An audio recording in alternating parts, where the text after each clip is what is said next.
What is your next destination, Betsy? Burnside Skate Park. Alrighty then. Bit of a walk from here. We could hop on the bus, though. I think there's only one transfer max, 25 minutes, Yeah. which is perfect. 30 minutes is far enough away to be, not entirely noticeable. My thought process, I don't know how y'all feel about that. Makes sense to That me. works. Yeah, I think that's doable. So, Betsy, you arrive at the skate park and set up shop. There's a few houseless folks parked around, a few in their tents, and of course, a good half a dozen skaters rolling around the park. Can my printer print on stickers? Yes. Can I attempt to sell stickers of Moths? Betsy thinks those would be perfect for everybody's skate. Yeah, you got some stickers. I've set up the back of my car again and get people interested in the independent thinker. May I do that using magic to make sure I get people's attention? I would like to specifically use Impulse Purchase, a Mind 3 technocratic ability that convinces people to spend. Okay. As you fast talk, you start drawing people in, and quickly, much to perhaps their own bewilderment, everyone who has the money has bought one. So I use this to make sure people are listening. I take a while to do everyone's transaction and keep talking about what I'm talking about. Now they're kind of obligated to listen. The moths are here again, those geometrical shapes that flutter around the lights. They're doing that thing where their strange geometric flutterings will frame something that you need to take a picture of, or frame something to look at. Occasionally it will be something as trivial as a sunset. In this case, it's the building next door. The moths are framing one of the windows. Doesn't seem to make a whole lot of sense, as can't really see in the windows.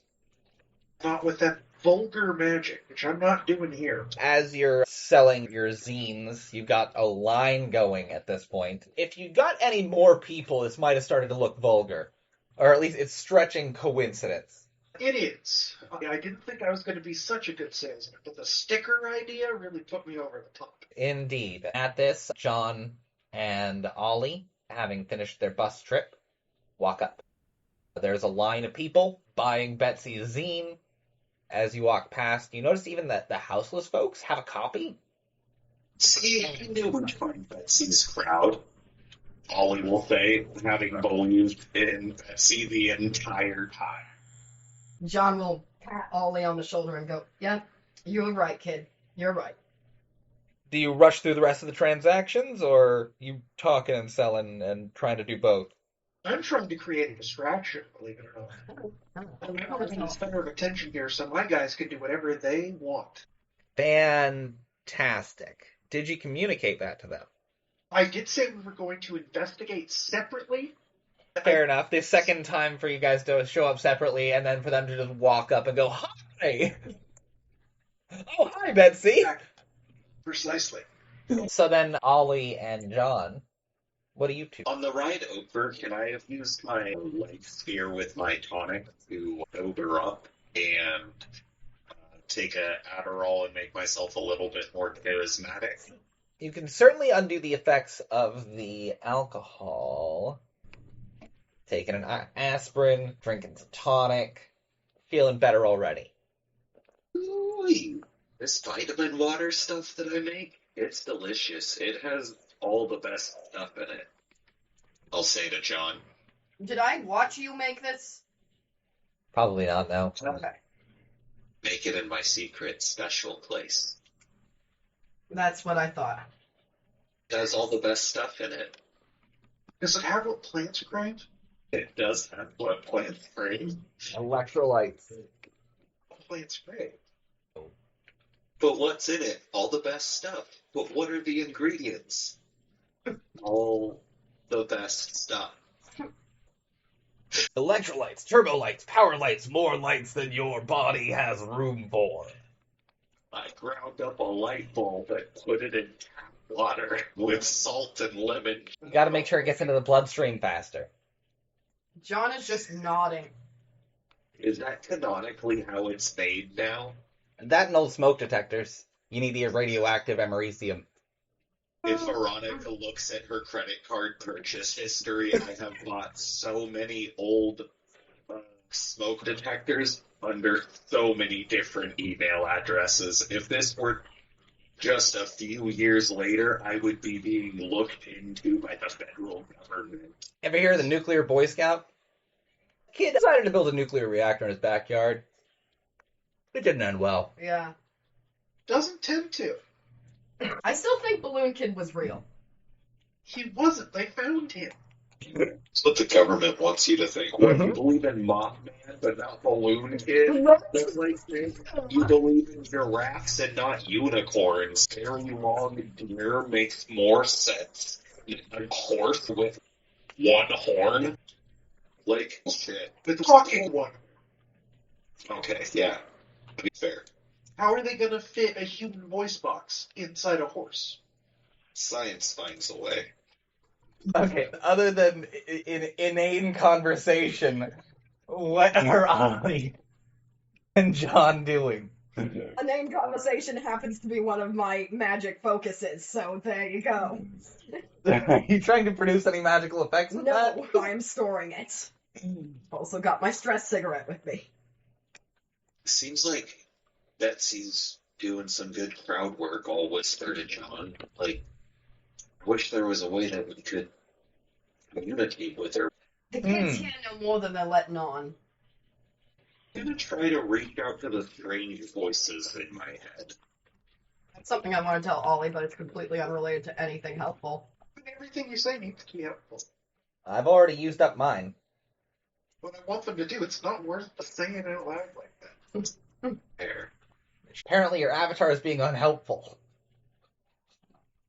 Do you have any specific questions you're going to ask the remaining two? Not in particular. I just don't know what to do, because I'm not great at social skills, and I'm definitely not great at pretending I don't know Betsy. Pretending is not my forte. I have the magic vision thing. Can I just scan the area for weird magical anomalies relating to my spheres? Which spheres are you using? I was going to try to go for all of them. So I have life, correspondence, matter, and prime. If it's relevant, 3 in life, 2 in matter, 2 in prime, 1 in correspondence. Gain 2 points of paradox as you are seeing things that you should not be able to see with no adequate explanation. While nobody can see that you are seeing it, it's still vulgar, but you sense life around you, from the bacteria clinging to literally everything, focusing in on the larger things, the insects, then a few rats around, and finally the people. People driving on the bridge above you. You can feel each and every one of them. The people seem normal enough. Nothing out of the ordinary as all of these flood into your mind. Something very bad is going to happen to me at some point. I'm up to 4 points of paradox. And nobody's told you not to. Yep. Ollie is eventually going to learn. Indeed. As it is, you can tell entirely what the bridge is made of, what the building is made of, what the people are made of. You're pretty sure you can feel that this door is thicker than it looks. The front door on this building next to the Burnside skate park. Prime. The people glow faintly. The whole world buzzes. Everything is made of prime. Everything. But the figures around you, John is a bright flickering glow. You can see Betsy glowing as well. And it looks like the buildings are dark through this prime site. But one of the floors up there looks like somebody is carrying a lantern. There's a glow moving up there. And it is bright. You get this all in a flash, as if all of this was just poured into your eyes over the course of maybe 3 seconds. Oh, John Oliver's eyes glow a bright yellow. Jesus. Was that from the drink? no. No, it was not. But there is something in that building. Can I interject, man, as an out-of-character idea? Yes. I would like to say that the back door to the vampire's lair is built into the top floor of the skate park. So you look up, you do see that there is a weird ventilation duct that comes from one of the windows of that floor and comes down and out. It looks big enough for a person to come down through. Betsy, you're getting to the last few customers. I'm having to sell old editions. I may have sold it a little too hard, but I've made a little wad of cash here, which is useful throat until I get my requisition. As you're finishing off the last few, John and Ollie are standing off to the side. Are you doing anything in particular? Until the crowd started to disperse, I was in the quietest of quiet tones, like trying to describe what I had seen to John, that we were all bright lights. I saw it for the briefest flash, but if I were to compare it to John's light, who was standing right next to him, would I say that they're a comparable brightness? Much brighter. Much brighter. Okay. Oh, okay. There was a soft click, and the door opened. There is a man standing there. Not terribly tall, but a black man with short, curly hair, and what appears to be a fine tailored suit. Can I help you with something, or are you just going to stand outside my building all day?